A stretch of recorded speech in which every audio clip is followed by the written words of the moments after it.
अस्सलामुअलैकुम, नमस्ते, सत श्री अकाल। Welcome back to your YouTube channel. कैसे हैं आप लोग?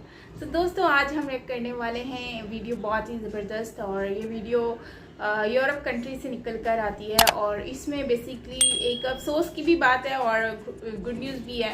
गुड न्यूज़ भी सुनेंगे, अफसोस की बात भी देखेंगे। Let's start the video. Europe ने भाई इंडिया से जो रशिया की तरफ हेल्प चाहती थी या फिर कोई भी कंटेनर्स जाते थे यूरोप के थ्रू, तो वो यूरोप ने कर दिए हैं बंद, मतलब नहीं अलाउ कर रहे हैं। तो इंडिया ने उसके ऊपर क्या एक्शन लिया है, लेट्स स्टार्ट द वीडियो। देखते हैं वीडियो, और वीडियो अच्छा लगे लाइक कर दीजिएगा, शेयर कीजिएगा, एंड सब्सक्राइब नहीं किया तो सब्सक्राइब भी कर दीजिएगा। कई बार सालों पहले की हुई इन्वेस्टमेंट मुश्किल समय में काम आती है। भारत के साथ भी वही हो रहा है। आज जब यूरोप ने भारत के कंटेनर्स को अपने पोर्ट पर ही रोक दिया है, तो भारत को काम आ रही है अपनी सालों पहले की गई इन्वेस्टमेंट। यूक्रेन के ऊपर हमला करने के कारण कई सारे वेस्टर्न देशों ने रशिया के साथ ट्रेड टाइज अचानक से खत्म कर दिए थे, और जो शिपिंग कंपनीज थी जो एक देश से माल उठाकर दूसरे देश तक ले जाती थी, उन्होंने भी रशिया में माल पहुंचाने से अचानक ही मना कर दिया था। हुआ ये कि भारत के ट्रेडर्स ने बहुत सारी आइटम्स बाकी यूरोपियन देशों को भेजे जाने वाली आइटम्स के साथ साथ रशिया के लिए भी भेज दी थी, जो कि यूरोपियन देशों से होते हुए रशिया एंटर होनी थी। लेकिन जब ये माल बाकी यूरोपियन देशों के माल के साथ यूरोपियन देशों तक पहुंचा, तो वहां पर उन देशों की शिपिंग कंपनीज ने इन कंटेनर्स को रशिया तक पहुंचाने से अचानक से इनकार कर दिया, जिसके कारण भारत के ट्रेडर्स का बिलियन ऑफ डॉलर्स यानी हजारों करोड़ रुपए का माल इन सब यूरोपियन देशों के पोर्ट्स यानी इनके बंदरगाहों के ऊपर कई दिनों से पड़ा हुआ था। भारत के ट्रेडर्स ने कोशिश की और शिपिंग कंपनी से कहा कि ये भारत से आने वाली लास्ट शिपमेंट थी, जो यूक्रेन युद्ध शुरू होने से पहले ही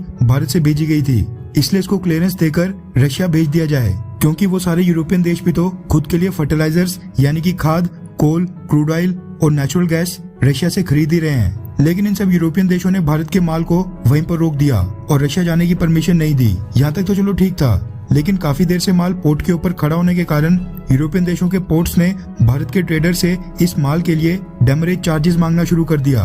जब कंटेनर के अंदर माल किसी भी पोर्ट के ऊपर उतरता है, तो उसको कुछ दिनों तक वहाँ पर फ्री टाइम पीरियड दिया जाता है, जिस दौरान उसको पोर्ट के ऊपर रहने दिया जाता है। उस टाइम के अंदर उन कंटेनर्स के अंदर जो भी माल होता है उसको ट्रक्स में लोड करके पोर्ट से बाहर ले जाना होता है। जैसे ही वो अवधि खत्म हो जाती है, पोर्ट वाले जिस ट्रेडर का वो कंटेनर होता है उसको एक्स्ट्रा चार्ज करते हैं। लेकिन यहाँ पर तो यूरोपियन देशों ने भारत के माल को रशिया तक ले जाने से ही मना कर दिया था। इसमें भारतीय ट्रेडर्स की तो कोई भी गलती नहीं थी, लेकिन इसके बावजूद भारत के कई सारे ट्रेडर्स ने यूरोपियन पोर्ट्स को डेमरेज चार्जेस पे करके अपना माल वापस बुलाना शुरू कर दिया है। ऐसा नहीं है कि भारत के ट्रेडर्स ने अब ये माल भारत वापस ला लिया है या भारत से नया माल रशिया को नहीं जा रहा है। दरअसल भारत को आज की डेट में अपनी कई सालों पहले की गई इन्वेस्टमेंट ही काम आ रही है। खबर ये निकल कर आ रही है कि भारत जो भी रशिया के लिए माल भेज रहा है, उसके लिए ईरान में स्थित चाबार पोर्ट का इस्तेमाल किया जा रहा है, जिसको भारत की मदद से डेवलप किया गया था। रिपोर्ट्स के मुताबिक भारत के ट्रेडर्स अब बाकी यूरोपियन पोर्ट से उठाकर ईरान के चाबार पोर्ट भेज रहे हैं, जहां से वो अजरबैजान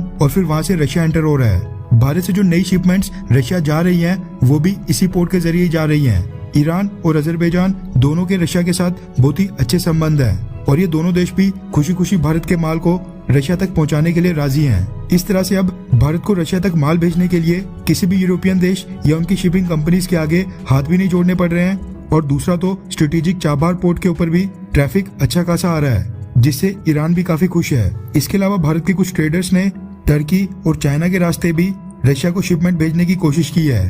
चाबार पोर्ट के रूप में भारत ने जो ईरान में इन्वेस्टमेंट की थी, आज वही भारत के काम आ रही है।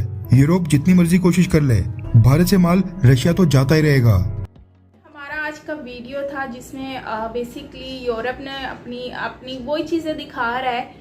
एक्चुअली वो कुछ कर नहीं सकता, जिसकी वजह से अब वो लोग क्या कर रहे हैं, वो लोग सिर्फ यही करने की कोशिश कर रहे हैं कि रशिया को किसी तरीके से बैन किया जाए या रशिया तक चीज़ें ना पहुंचाई जाएं, क्योंकि आपको पता ही है जो चीज़ें चल रही हैं इस वक्त रशिया और यूक्रेन के दौरान, तो उसी की वजह से आज ये सब कुछ हो रहा है। लेकिन मुझे लगता है कि इंडियन गवर्नमेंट जो है, जैसे यूरोप ने किया है, भाई ठीक है आपको रशिया से इशू है, लेकिन आप भी तो उनसे ऑयल वगैरह ख़रीदते हो ना, आप भी तो उनसे कोयला बाय कर रहे हो, आप भी तो उनसे इतनी सारी चीज़ें खरीद रहे हो। जब आपको कोई इशू नहीं है तो फिर उनकी कंट्री में अगर आपके थ्रू कोई चीज़ जा रही है तो इसमें क्या इशू है?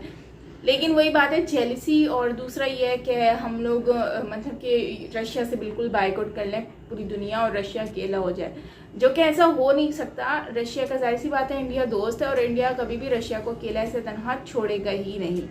तो आई होप कि इंडिया रशिया को जो यूरोप है उनको समझ आ गया होगा।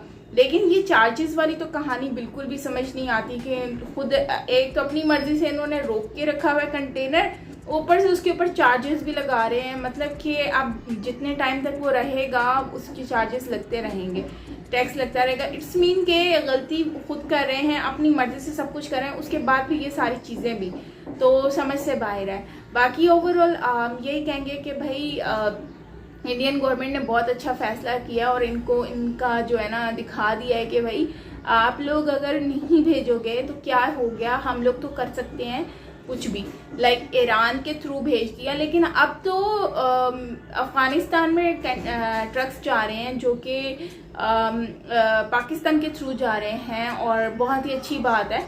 और मुझे लगता है कि अगर ये कंटेनर की जगह पाकिस्तान से भी अगर इस तरह से अगर जा रहा है जैसे अफ़गानिस्तान के लिए, तो इस तरह का कोई काम शुरू कर दें इंडिया, तो ईरान वाला जो प्रोसेस है उससे ज़्यादा इजी हो जाएगा ये रशिया को अफ़गानिस्तान मतलब कि हमारे यहाँ पाकिस्तान से अगर भेजा जाए।